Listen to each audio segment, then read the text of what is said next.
नमस्कार। आज हम कोडेटा जंतुओं के संबंध में चर्चा करने जा रहे हैं। कोडेटा कशेरुकी जंतु वो जंतु होते हैं जिनके अंदर रीढ़ की हड्डी पाई जाती है।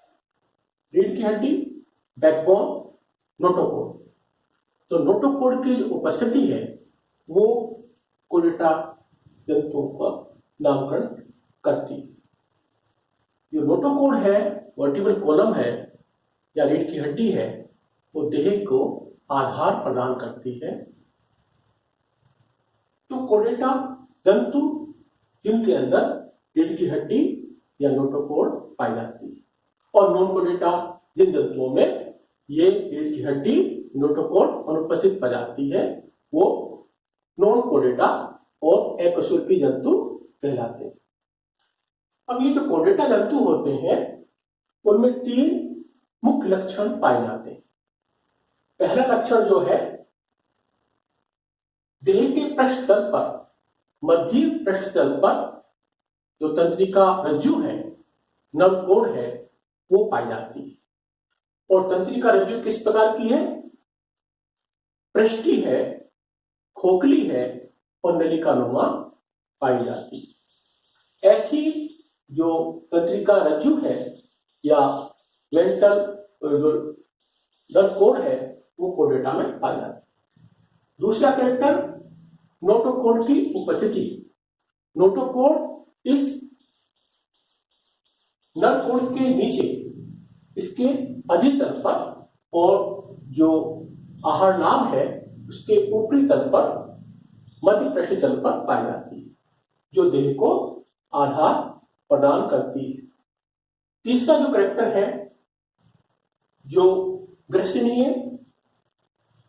छिद्रों की उपस्थिति।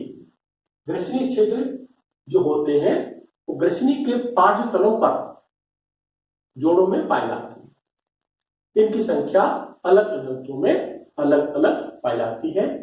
और कोडेटा में जो एक्वेटिक एनिमल है, जलीय जंतु होते हैं, उसमें श्वसनीय अंगों के रूप में ये कार्य करते हैं। तो ये 3 जो लक्षण है, ये मुख्य लक्षण है कोडेटा संघ के। और नॉन कोडेटा में यदि हम देखें तो नॉन कोडेटा जंतु होते हैं, उसमें जो तंत्रिका रज्जु है वो आहार नाल के नीचे देह के मध्य अधितल पर पाई जाती है।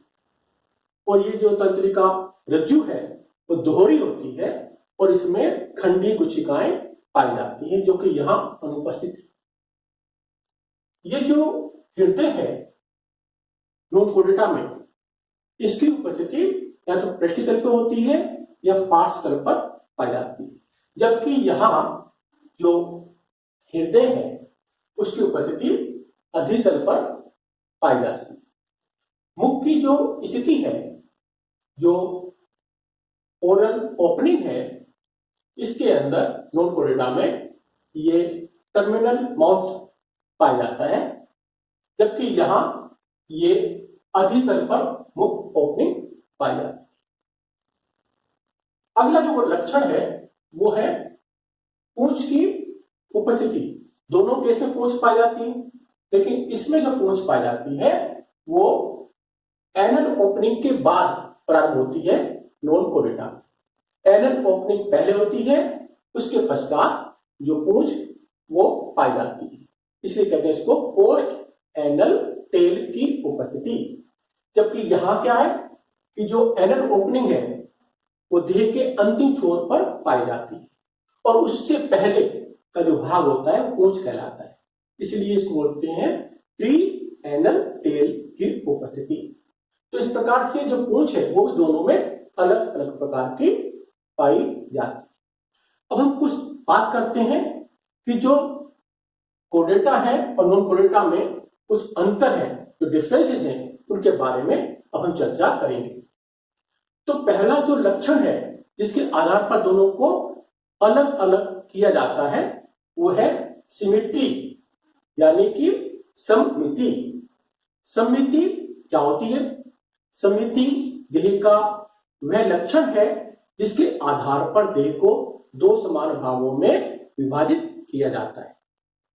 यदि देह दो समान भागों में किसी भी काट के द्वारा बराबर भागों में बांटी जा सकती है तो वो सममितीय देह कहलाती है। ये जो कोर्डेटा जंतु है, जितने भी समस्त कोर्डेटा जंतु होते हैं वो सब के सब सममितीय कहलाते हैं, क्योंकि देह दो समान भागों में विभाजित की जा सकती है। जबकि नॉन कोर्डेटा जंतु होते हैं उसमें तीन अलग अलग समूह पाए जाते हैं। पहले समूह उन जंतुओं का होता है जो एसिमेट्रिकल होते हैं, असममितीय पाए जाते हैं, उनकी देह को दो समान भागों में विभाजित नहीं किया जा सकता है। दूसरा समूह किसका है? ऐसे जंतु जो कि सममितीय पाए जाते हैं, जिनके देह को दो समान भागों में विभाजित किया जा सकता है। और सममिति भी तीन प्रकार की होती है, गोलाकार, अरील और द्विपार्श्व समिति।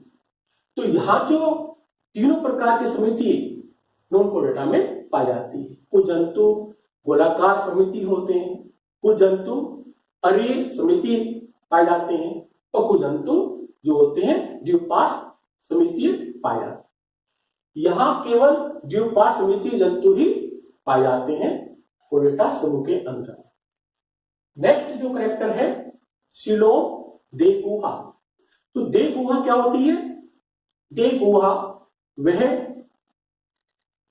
गुहा है जो देह भित्ति तथा आंतरिक अंगों के मध्य पाई जाती है, जिसका निर्माण मेसोडर्म स्तर करता है और इसके अंदर एक द्रव भरा होता है।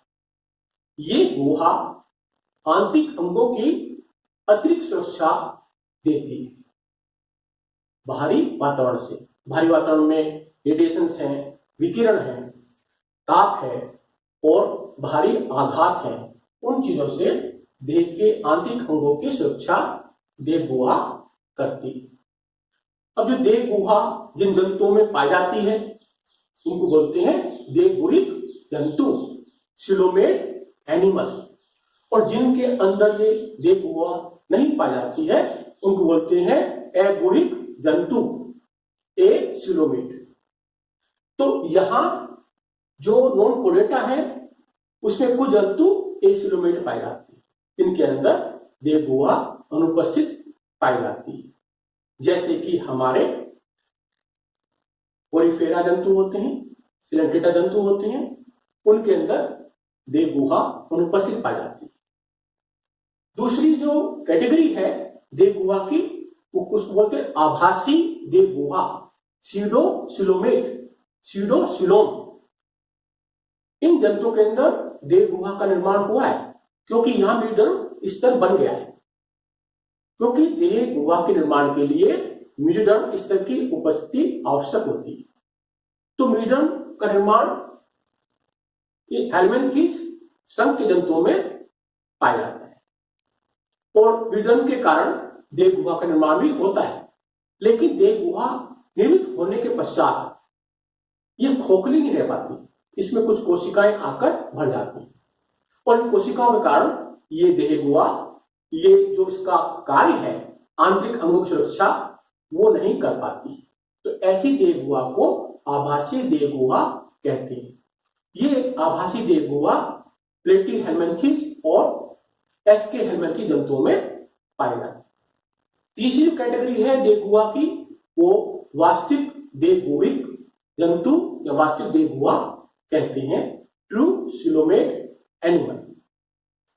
वो जंतु जिसमें देह गुहा पूर्ण रूप से उपस्थित पाई जाती है। अभी जो जंतु होते हैं ये भी दो अलग अलग समूह में बांट देते हैं, इनको सिलोमेट एनिमल्स को, देह गुहिक जंतुओं को दो अलग अलग समूह में बांट देते हैं। अब ये जो देह गुहा दोनों प्रकार के समूह के जंतुओं में उपस्थित है वो संरचनात्मक रूप से समान है, लेकिन उसकी जो उत्पत्ति है उसके आधार पर दो प्रकार के देह गुहा हम बोलते हैं। एक को बोलते हैं दीर्ण गुहिक देह गुहा, दीर्ण गुहिक देह गुहा सीजोसिलिक सिलोम। दूसरा होता है एंट्रोसिलिक सिलोम, आंत्र गुहिक देह गुहा। तो ये दो प्रकार की देह गुहा है, एक एंट्रोसिलिक और एक सीजोसिलिक सिलोम। एक को बोलते हैं दीर्ण गुहिक देह गुहा, एक बोलते हैं आंत्र गुहिक देह गुहा।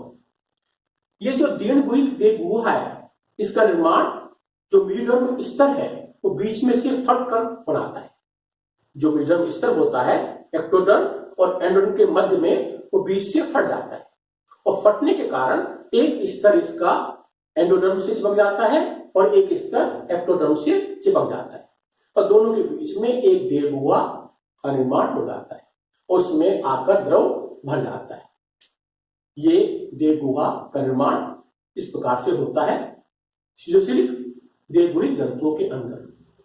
जबकि एंट्रोसिलिक सिलोमेट एनिमल के अंदर आंत्र गुहिक जो देह गुहा रखने वाले जंतु होते हैं, उसमें इस देह गुहा का निर्माण अन्य प्रकार से होता है। इसके अंदर जो आर्गेंट्रोन गुहा है, जो आगे चलकर आहारनाल का निर्माण करती है, उस आर्गेंट्रोन गुहा पार्श्व तलों पर उभार के रूप में मीडियम स्तर में फैल जाती है और इस देह गुहा का निर्माण करती है। तो ऐसी देह गुहा बोलते हैं आंत्र गुहिक देह गुहा। तो जो ये नॉन कोडेटा होते जंतु होते हैं, इनमें कुछ जंतु जो कि सिलोमेट एनिमल है, देह गुहिक जंतु है, वो कुछ जंतु होते हैं दीर्ण गुहिक, कुछ होते हैं आंत्र गुहिक। जो प्रोटोस्टोमियम समूह है नॉन कोडेटा का, उसमें दीर्ण गुहिक जंतु पाए जाते हैं, जबकि ड्यूट्रोस्टोमियम जंतु के अंदर ये आंत्र गुहिक जंतु पाए जाते हैं। ये जो प्रोटोस्टोमियम है उसमें एनिलिडा है, आर्थ्रोपोडा है और मोलस्का है। जबकि ये जो ड्यूट्रोस्टोमियम जंतु होते हैं उसमें एकांड्रोमेटा है और हेमिकोडेटा जंतु आते हैं। इस प्रकार से तीनों प्रकार की देह गुहा नॉन कोडेटा जंतुओं में उपस्थित पाई जाती है। लेकिन ये जो कोडेटा जंतु होते हैं उसमें केवल वो जंतु होते हैं जिसमें सिलोम, वास्तविक सिलोम पाया जाता है। ये पूर्ण रूप से देह गुहिक जंतु पाए जाते हैं। ये तो